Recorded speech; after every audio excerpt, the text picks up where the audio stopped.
You See What I See, exclusive on Spotify.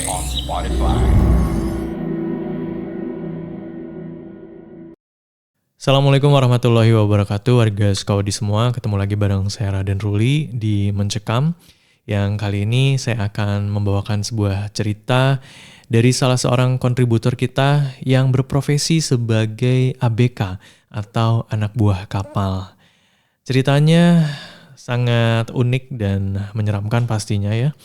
Tapi sebelumnya jangan lupa untuk subscribe dulu channel ini, dinyalakan lonceng notifikasinya, dan dibagikan ke teman-teman yang juga suka dengan cerita horor. Langsung aja, ini dia Mencekam, menceritakan email kamu.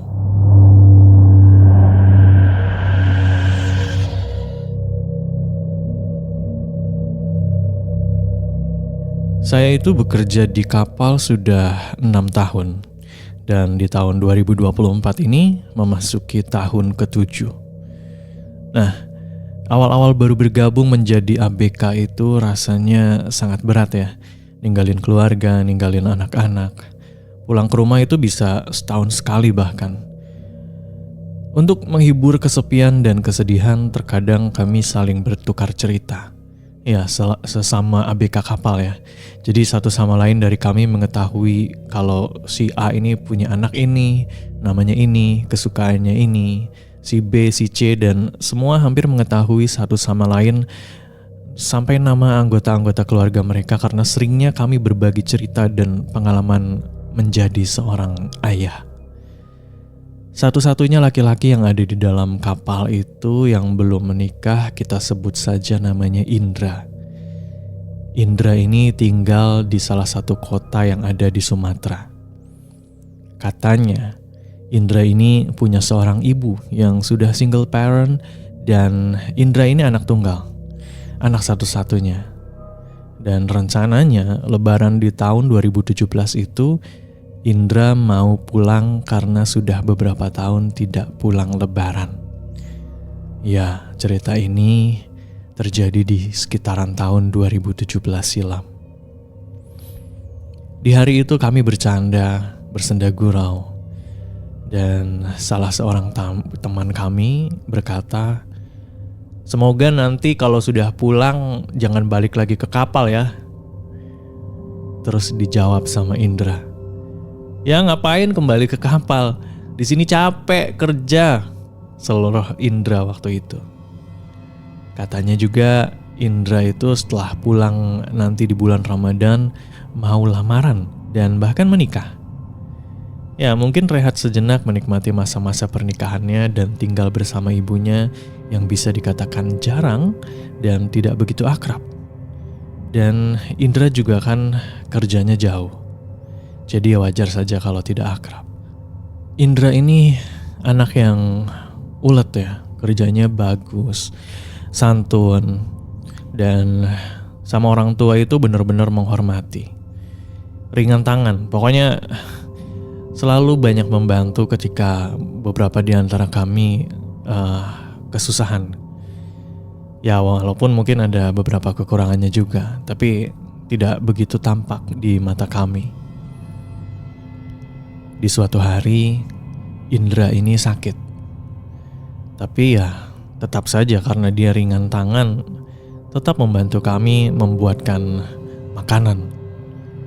Ketika kami minta Indra untuk istirahat, Indra bilang masakan itu adalah masakan terakhir yang akan dia buat supaya kami mengenangnya. Supaya kami gak rindu-rindu banget gitu katanya. "Jangan ngomong kayak gitu, gak baik," kata saya begitu. Kemudian Indra berkata, "Lah, kan bener. Kan Indra mau rehat sejenak nanti. Nanti bulan Ramadan yang tinggal beberapa bulan lagi nih mungkin libur panjang nih Indra nih. Gak ketemu Bang Pipo sama abang-abang yang lain." Kata Indra seperti itu. Jadi kami saat itu menikmati makanan Indra yang memang cukup lumayan diterima di lidah kami. Sebenarnya kami itu bisa dikatakan bosan ya kalau makan di kapal itu karena ya ikan lagi makannya. Kalau nggak digoreng, dibakar, dibikin camilan somai, dibikin pempek. Besoknya ya ikan lagi. Memang kadang-kadang kalau merapat ke darat, kami kerap berbelanja barang-barang kebutuhan. Tapi kan lebih banyak di lautannya ya daripada di daratan. Sehingga kami makan ikan itu bisa dikatakan bosan.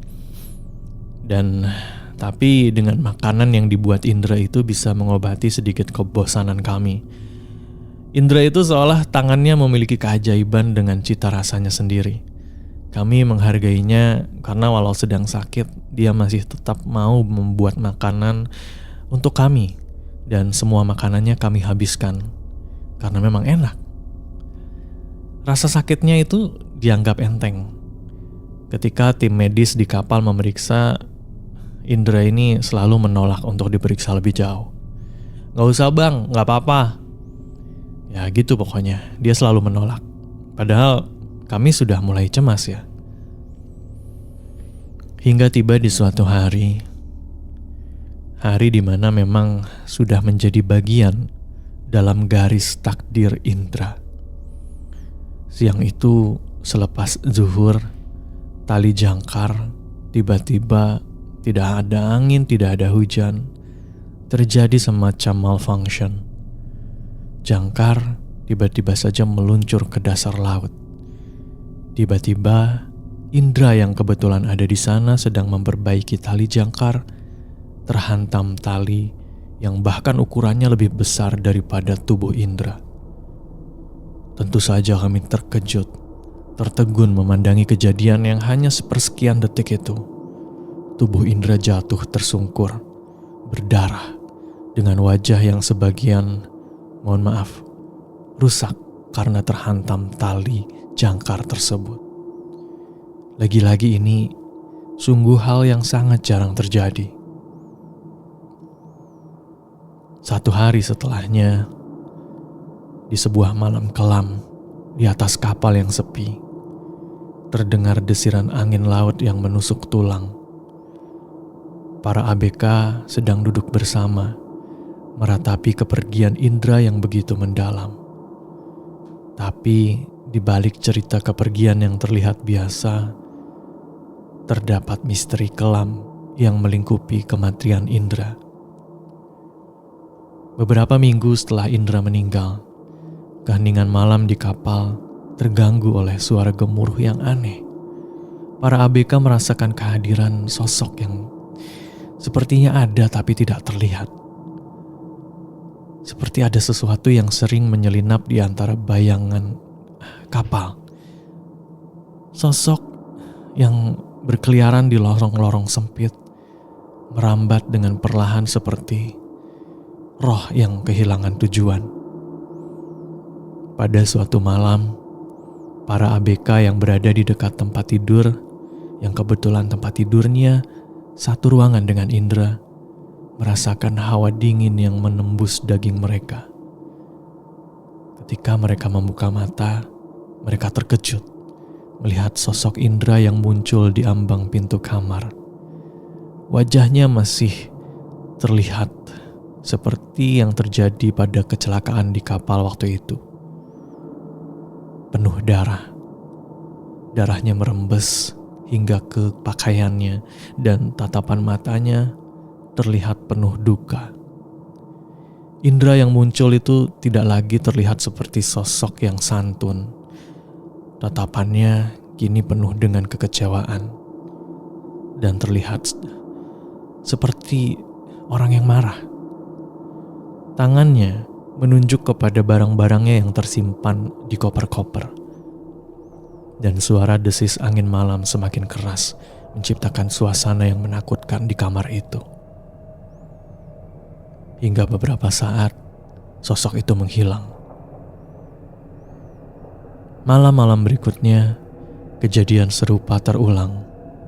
Indra yang malang terus muncul di dekat kamar-kamar ABK, menunjuk-nunjuk barang-barangnya dengan wajah yang semakin mengerikan.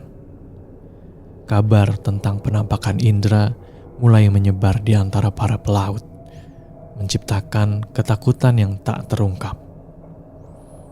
Beberapa ABK mulai menggali lebih dalam tentang masa lalu Indra, mencari tahu apakah ada kisah tersembunyi yang mungkin menjadi alasan penampakan tersebut. mereka menemukan bahwa Indra sebenarnya menyimpan beban rahasia yang tak pernah ia bagikan. Hingga di suatu malam, para ABK berkumpul karena ada yang kesurupan. Dan beberapa di antara mereka mencoba mengajak berkomunikasi. Beberapa di antaranya membacakan ayat-ayat suci, mencoba untuk mengusir sosok yang ada di dalam tubuh salah satu ABK.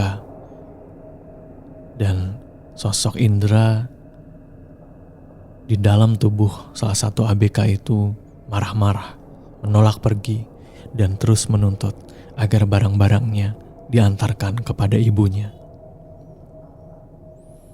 Bulan Ramadan semakin mendekat. Para ABK berencana untuk mengunjungi Ibu Indra.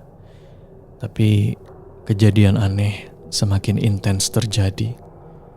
Suara-suara yang aneh, wajah mengerikan Indra yang kerap muncul di tengah malam, dan kehadiran yang menggetarkan semakin melibatkan seluruh ABK dalam kisah kelam ini.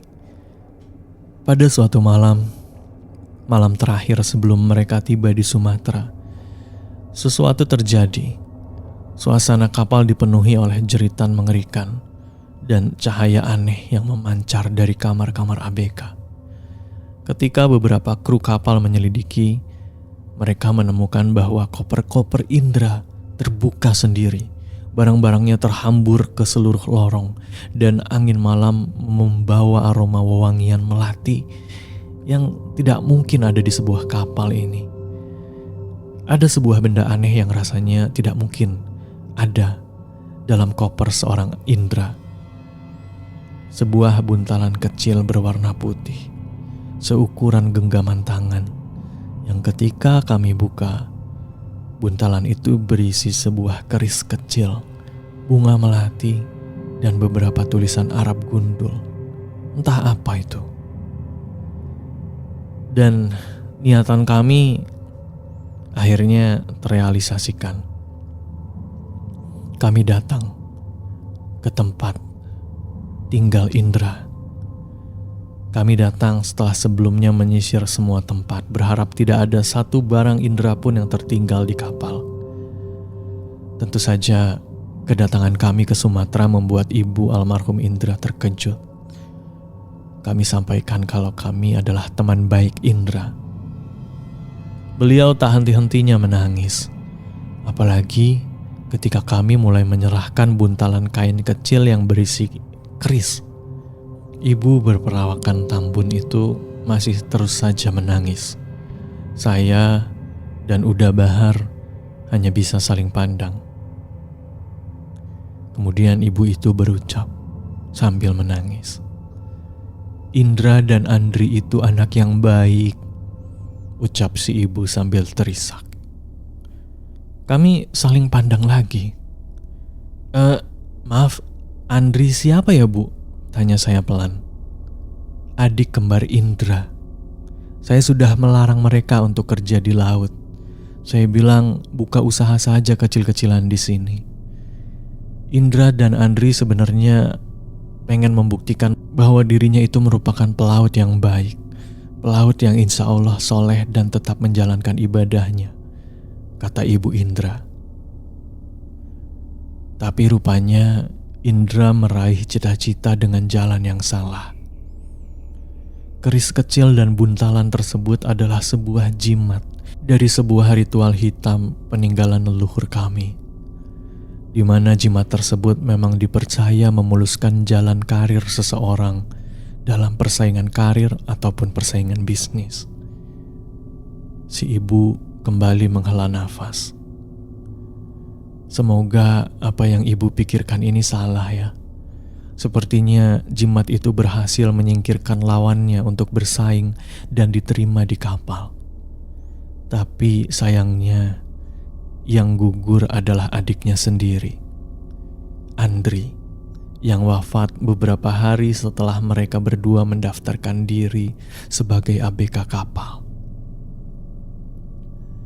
Entah Indra menyadari hal itu atau tidak, yang jelas kejadian tersebut tidak membuat dirinya terpukul. Cerita ibu itu sambil terisak.